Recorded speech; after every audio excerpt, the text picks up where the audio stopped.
உங்களை எல்லாம் மகிழ்வுவதற்கு ஒரு பட்டிமன்றம் வருகிறது. இந்த பட்டிமன்றத்தினுடைய தலைப்பு எதிர்கால ஏந்தல்களை வார்ப்பதில், வார்த்தை பாருங்க, எதிர்கால ஏந்தல்களை வார்ப்பதில் விஞ்சி நிற்போர் கற்பித்தவர்களா பிறப்பித்தவர்களா?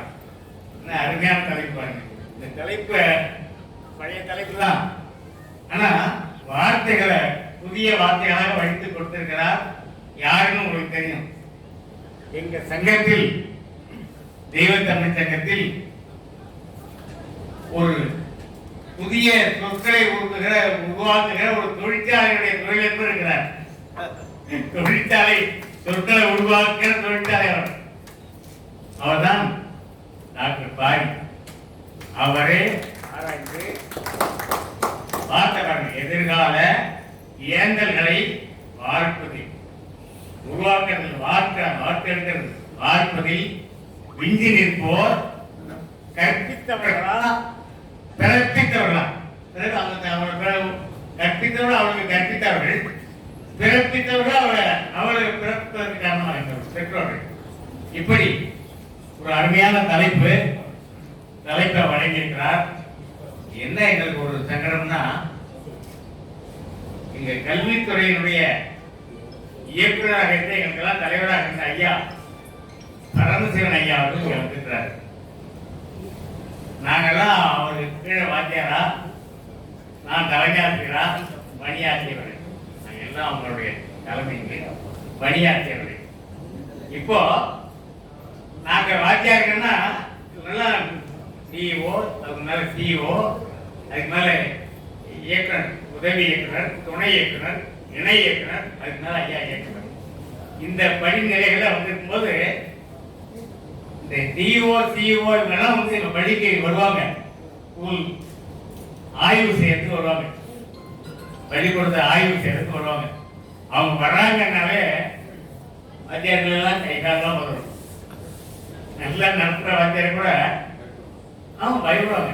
காரணம் என்னன்னு சொல்லுவாங்களோ, எப்படி நடத்தாங்களோ அப்படின்னு கொஞ்சம் நடுங்கி ஒடுக்கி நடத்துவாங்க ஆசிரியர்கள். அந்த அதுலேயும் ஐயா அவர்கள் எல்லாருக்கும் மேம்பட்ட, எல்லாம் சில ஸ்கூலுக்கு போனாங்கன்னா, பார்வைக்கு போனாங்கன்னா, சில நேரங்களில் நடத்திய வாத்தியார் நடத்த சொல்லி கூட கேட்பாங்க. இவங்களே கூட நடத்துவாங்க, நான் நடத்துற பாடியா நடத்துவாங்க. அப்போ அவங்க நடத்த சொல்லி கேட்கும்போது அந்த வாத்தியாருக்கு எப்படி இருக்கும் யோசனை பண்ணி பாருங்க. இப்போ அந்த நிலையில நான் நின்று இருக்கேன்.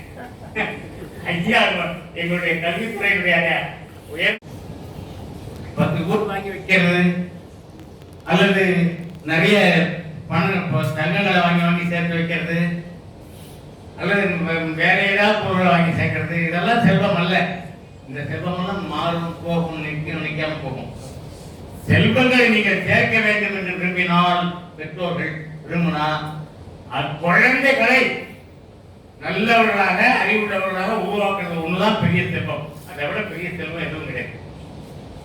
அதே மாதிரி நாட்டுக்கும், நாடுன்னா என்னங்க, நாட்டுக்கு கூட பெரிய பெரிய கட்டடங்கள் கட்டுறது தேவைதான், நாட்டுக்கு பெரிய பெரிய தொழிற்சாலைகள் தேவைதான்.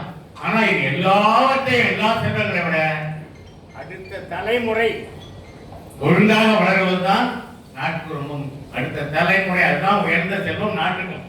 வீடானாலும் சரி, நாடானாலும் சரி, அடுத்த தலைமுறை சிறப்பாக இருக்கிறது ஒண்ணுதான் நாட்டினுடைய உயர்வுக்கும் வீட்டினுடைய உயர்வுக்கும் காரணமாக இருக்கும். அதனாலதான் அரசாங்கம் கல்வித்துறைக்கு கணக்கு பண்ணாம செலவு பண்றாங்க. மற்ற துறைகள்ல தான் லாபம் உண்டு, லாபம் இல்லாத துறை எங்க துறை. நஷ்டம் தான், நஷ்டம் சொல்லக்கூடாது, இதுதான் செலவிடக்கூடிய வருமானம் இல்லாத துறை. ஏன்னா ஒரு பேருந்து கூட ஓடனா அதுல டிக்கெட் வாங்குறாங்க, சம்பாதிக்கு. மின்சாரம் இயங்குது, அதுல இருந்து மின்சார கட்டணம் வாங்குறாங்க. லாபமும் நஷ்டமா வருமானம் வருது. ஓரளவுக்கு எல்லா துறைகளிலையும் வருமானம் வருகிறது. அரசுக்கு பல துறைகள்ல வருமானம் வருது.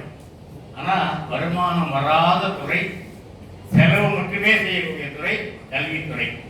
ஆனால் இந்த கல்வித்துறைக்கு எந்த நாடு அதிகமா செலவு செய்தோ மற்ற துறைகளை விட கல்வித்துறைக்கு எந்த நாடு அதிகமா செலவு செய்தோ அந்த நாடு உன்னதமான நாடு, உயர்ந்த நாடு, வளர்ந்த நாடு, அதுதான் சிறந்த நாடு. அப்போ கல்விங்கிறது அவ்வளவு முக்கியமானது. கல்வி செல்வம் முக்கியமானது. அடுத்த தலைமுறை உருவாக்கக்கூடியது. அதற்கு பெற்றோர்களும் ஆசிரியர்களும் இணைந்து செயல்பட வேண்டும். அதனாலதான் இந்த தலைப்பை கொடுத்துருக்கோம். நம்ம கொடுத்துக்கிற காரணமே அடுத்த தலைமுறை சிறப்பாக வளர வேண்டும் என்பதற்காகத்தான் இந்த தலைப்பை நம்ம கொடுத்துருக்கிறோம். 2 அணி பேச வந்துட்டாரு.